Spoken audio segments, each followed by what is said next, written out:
we have a long history of UFOs, and of course there's been a lot more activity in the last few decades since we invented the atomic bomb, and they're very concerned about that and the fact that we might use it again. And because the whole cosmos is a unity, and it affects not just us but other people in the cosmos, they're very much afraid that we might be stupid enough to start using atomic weapons again, and this would be very bad for us and for them as well. The first question you have to ask is, how many species are there?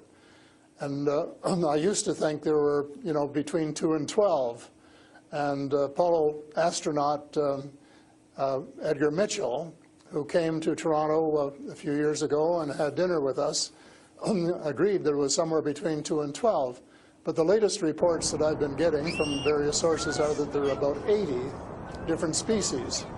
And some of them look just like us, and they could walk down the street and you wouldn't know if you ran, walked past one. And they're what we call the Nordic blondes, and also the tall whites, who are actually working with the United States Air Force in Nevada. They're able to get away with that. They had a couple of their ladies dressed as nuns went into Las Vegas to shop, and they weren't detected. And I have a friend who saw one of the men walking along the street, and somebody who would recognize that they were different, and he did. So there are those kind, and then there are the short grays, as they're called, and they're the ones that you see in most of the cartoons.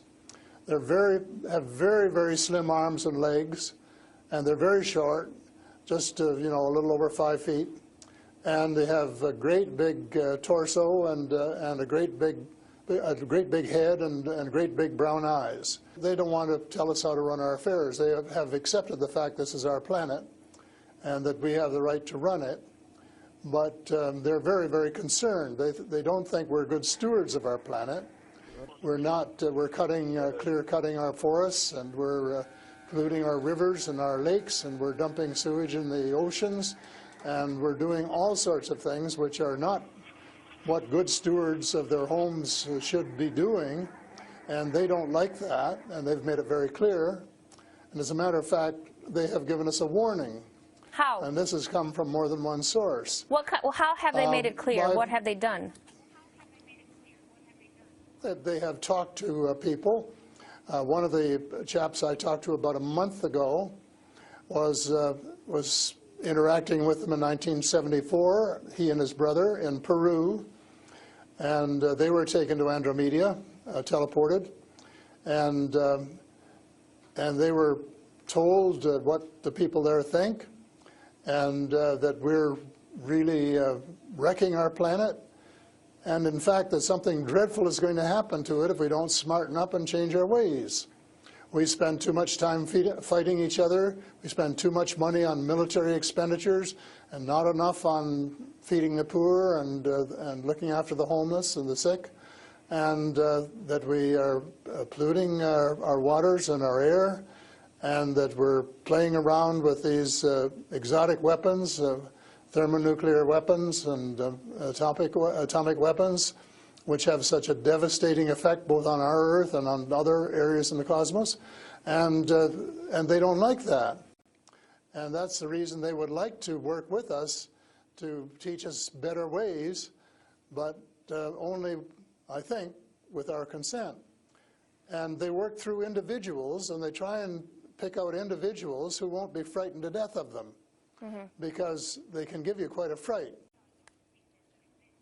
They are here among us, and I'm not afraid, because in most cases, well, as far as technology is concerned, they're light years ahead of us, and we have learned a lot of things from them. A lot of the things that we use today, we got from them, lead lights and microchips and Kevlar vests and all sorts of things that we got from their technology, and we could get a lot more too, especially in the fields of medicine and agriculture, if we would go about it peacefully. But I think maybe some of our people are more interested in getting their military technology. And I think that's wrong. I think that's wrong-headed. And that's one of the things that we're going to have to change, because we're going to have to work together. Talking about all of us, everywhere on the planet. They come from various places. For a long while, I only knew about ones who came from different star systems. The Pleiades and Reta Reticula and several other star systems. But in the last few months, I have met people who have made me aware of that there are some in our star system, and that there are actually extraterrestrials who live on a planet called Andromeda, which is one of the moons of Saturn, and that there are others on Venus and some on Mars, and that they may be interacting between themselves. I suspect that they are, because there is what is called a federation of these people, and they have rules. For example, one of the rules is that they don't interfere in our affairs unless they're invited to. And that's one of the reasons probably that we haven't seen more of them until very recently.